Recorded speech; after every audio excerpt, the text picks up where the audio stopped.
Happy New Year. This is Shannon Ray Green in for James Brown, who's off enjoying the holiday. For this first day of 2023, we looked back at the year that was and bring you one of James' most popular and talked about episodes. We hope you enjoy it. Hello and welcome to Five Things. I'm James Brown. It's Sunday, July 24th, 2022. Thanks for joining me. Every Sunday, we take an idea, a story, a question, and go deep. And this week, we're talking about quotes. In 2014, then-President Barack Obama presented the National Medal of Arts and Humanities at the White House. A little over a minute into his remarks, he said, The late, great Maya Angelou once said, "A bird doesn't sing because it has an answer. It sings because it has a song." The following year, the U.S. Postal Service introduced a stamp dedicated to Angelou with her face on it next to that same exact quote. It was an instant collectible because Angelou never said that. Children's author Joan Wash Unglin did in 1967. It even appears in one of her books. Mark Saunders, the Postal Service's spokesperson at the time, told the Washington Post that numerous references said the quote was Angelou's and that it was somehow attached to her book, I Know Why the Caged Bird Sings. And that's not all. There's at least a half dozen other quotes that people say are Angelou's that are in question by people like Fred Shapiro. He's our guest today. Shapiro lectures and works on special projects at Yale Law School. He's the editor of the Yale Book of Quotations and the New Yale Book of Quotations. We'll link to both in our description. In these huge books, he spends more than 2,000 pages verifying and explaining misquotations. From Mark Twain to Sarah Palin, Shapiro told me that every generation misquotes in their own way. Fred Shapiro, welcome to Five Things. Hi, thanks for having me. One of the most quoted people of all time is Mark Twain. And as I understand it, we almost always get it wrong. Why is that? Oh, well, you're definitely right about almost always getting it wrong. That if someone tells you that Mark Twain said something, the one thing you can be sure of is that Mark Twain probably did not say that something.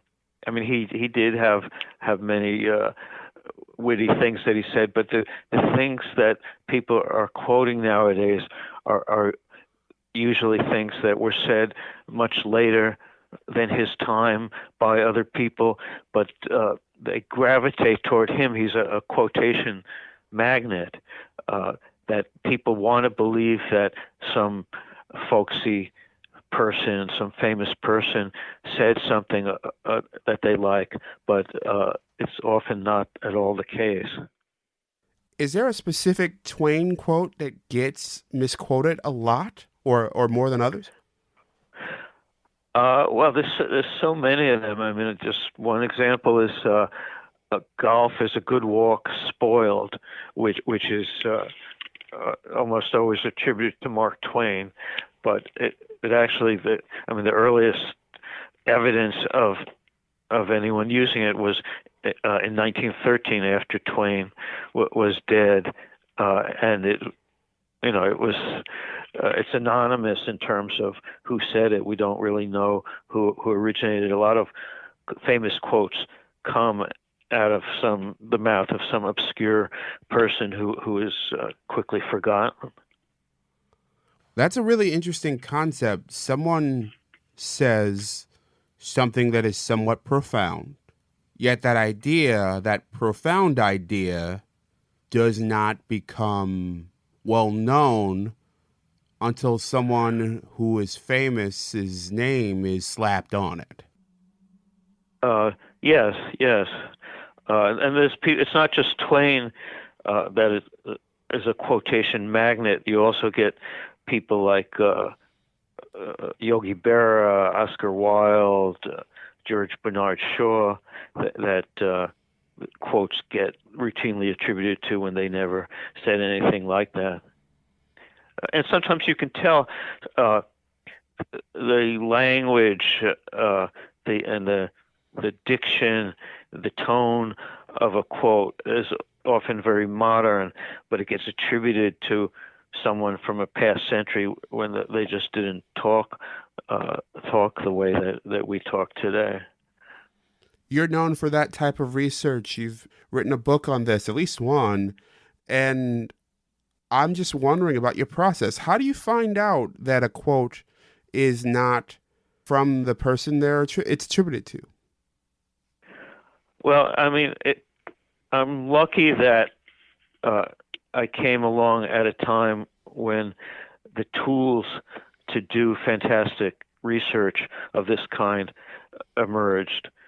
The standard quotation dictionaries were Bartlett's quotations and the Oxford Dictionary of Quotations, and they started in the 19th century or the early 20th century when there were no computers to help in research.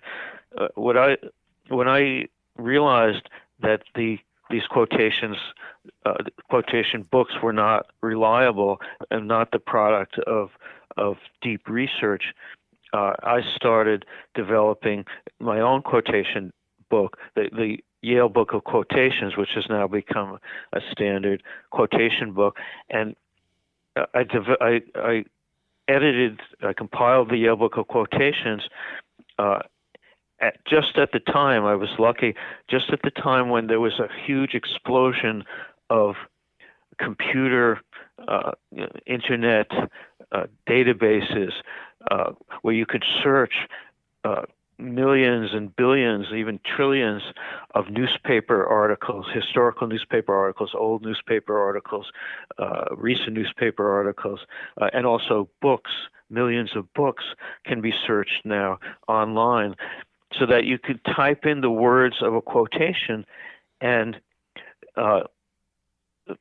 the database like Google Books or newspaper databases will search a vast amount of material, and you can readily find what is the earliest record of something appearing in print. So I was able, time after time, to rewrite the standard stories of famous quotations and get much closer to the truth of who actually came up with the quotes that we like so much. When you say that those quotation books, those classic quotation books, the Bartletts of the world, are flawed, that they weren't the product of deep research, from your perspective, how were they put together? Were they simply just ad hoc, just pulled from what was popular, the popular belief at the moment that they were published? Well, it's people going back hundreds of years, there were people who would compile commonplace books, they were called, that whenever they read something that they really liked, that they thought was profound or funny, they would write it down in a book, a kind of journal that they would keep. So, there've been people for hundreds of years doing that kind of thing, not systematically, not even capturing all the famous quotes. I was shocked to find that Bartlett's and the Oxford Dictionary of Quotations often leave out some of the most famous quotes. They just miss them. It's like if you looked in a dictionary, Webster's dictionary, and they forgot to put in the word umbrella, they overlooked it, you would be shocked. It's almost incomprehensible. But it happens a lot with the quotation dictionaries, because they were compiled unsystematically, kind of out of private collections of words, phrases, sentences, paragraphs that people liked. By using computer-assisted methods, I was able to fill in the gaps of famous quotes left out of other quote books, and also to really trace back for every famous quote. I did research to try to trace back as far as I could when they originated. The people that compiled these books were they were knowledgeable, well-read people, and they did their best, but they just didn't have the methods that are now available. And I just came out with the new Yale Book of Quotations, which goes even further than the original one. It was just published by Yale University Press, the new Yale Book of Quotations, and that fully in every entry tries to trace back, do real research to trace back the origins of a quote. I think it's clear from our conversation so far that misquoting's not new, that it's something that's happened time and time again. Is there something about the misquotations of today that are different than they were in the past? Well, there's a tendency to make, our culture generally is going toward conciseness, snippets, sound bites. To people are less likely now to read through a book to try to struggle with a long argument of 300 pages. They go for things that are shorter. So some of the quotes, some of the misquoting comes out of that. Like I'll just give one example that in the movie Apocalypse Now. I mean, movie quotes are very popular. In the movie Apocalypse Now, there's the famous quote, "I love the smell of napalm in the morning. It smells like victory." So that's a very commonly repeated quote from Apocalypse Now. But the actual quote in the movie, if you watch the movie, listen to the movie, Robert Duvall actually says, "I love the smell of napalm in the morning. You know, one time we had a hail bomb for 12 hours. When it was all over, I walked up. We didn't find one of them, not one stinking body." The smell, that gasoline smell, the whole hill smelled like victory. So that's been condensed in the popular mind to a short quote, "I love the smell of napalm in the morning, it smells like victory." And that happens a lot. Things get, quote, remembered in a way that's punchier and shorter. Even in literary quotes like Shakespeare, Hamlet, there's a famous quote, "Alas, poor Yorick, I knew him well." Well, actually, he said, Shakespeare wrote, "Alas, poor Yorick, I knew him, Horatio." But "I knew him well" sounds better. It's punchier. So the popular mind changes quotes to make them flow better, to make them shorter. And I think that's happening more and more in our time now than it did in the past. That sounds like the impact of social media. Absolutely. Social media has a huge impact on this kind of thing, that people often say, well, to find out the wording of a quotation or who originated it or how it's supposed to be spelled out, you just have to go to Google. That's all you have to do. But if you do a Google search, you're going to get the full impact of millions of people misquoting things. And because Google comes up with an alleged quote or an alleged author of a quote, doesn't mean that's really the origins or the way something should be articulated. What would you say to someone who would argue that I get the gist of the idea, that it's not important to know specifically where this concept, this quote, this line is from? Often, if you get the source wrong of a quote, you get the ideas wrong, and then the lesson of what the person was trying to say when they originated it. And particularly in politics now, that political quotes often get distorted to serve some political agenda, and that that can have a big impact on our politics, on our vision of the world. People tweak quotes or distort quotes for their own purposes.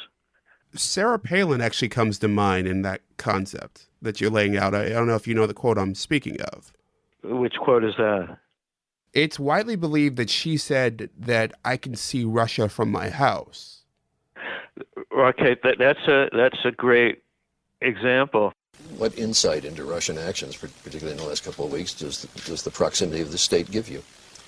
They're our next door neighbors, and you can actually see Russia from land here in Alaska. Favorite pudding. So what she was saying was not literally that she could see Russia from her house, but that Alaska is close to Russia. So that got blown up into the ultimate proof of Sarah Palin being a fool, but that's not really what she said. And, if that line is to be criticized, the way to criticize it would be that she was presenting this as some kind of foreign policy credential that she was from Alaska and Alaska's near Russia.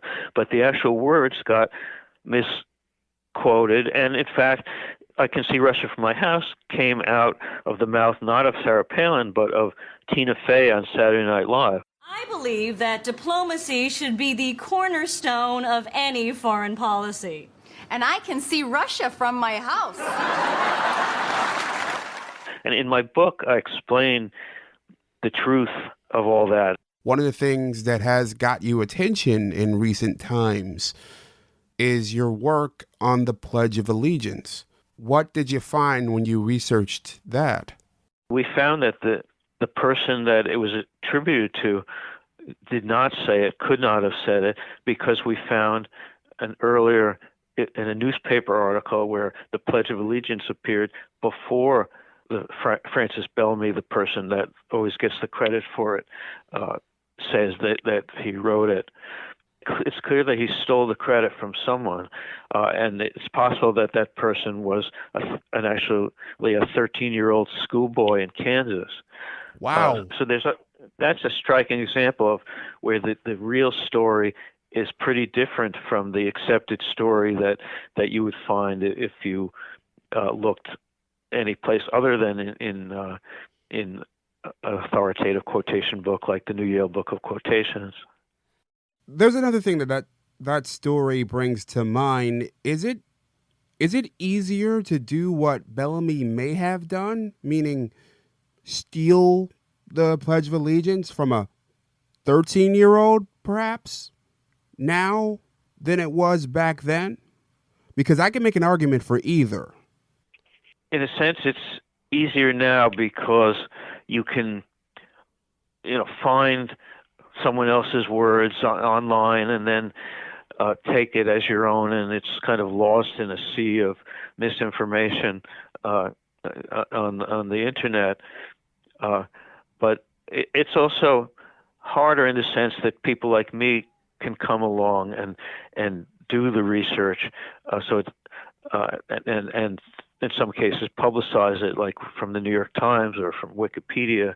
And in that sense, it's harder nowadays to ultimately to get away with stealing credit for something. But it's not easy. I mean, you have to really disprove one of these phony stories. You have to get the New York Times interested in running an article or get it into Wikipedia, which now is a source that a lot of people would look in. So it's easier to get the concept, harder to maintain the illusion that it is yours. Yes, although I have to say that it's the forces of misquotation are pretty strong, and it sometimes is a losing battle to try to get the real story out. The forces of misquotation. I love that phrase. Yeah. Well, Fred Shapiro, thank you for joining me. Well, I've enjoyed talking with you, and maybe your listeners can think some more about the ideas of quotations and misquotations. If you like the show, write us a review on Apple Podcasts or wherever you're listening, and do me a favor, share it with a friend. What do you think of the show? Send me an email at jabrown@usatoday.com or find me on Twitter at JamesBrownTV. I love hearing from you. Thanks to Fred Shapiro for joining me. You can find links to his books in the description. Thanks to Alexis Gustin for her production assistance. Taylor Wilson will be back tomorrow morning with 5 things you need to know for Monday. And for all of us at USA Today, thanks for listening. I'm James Brown, and as always, be well.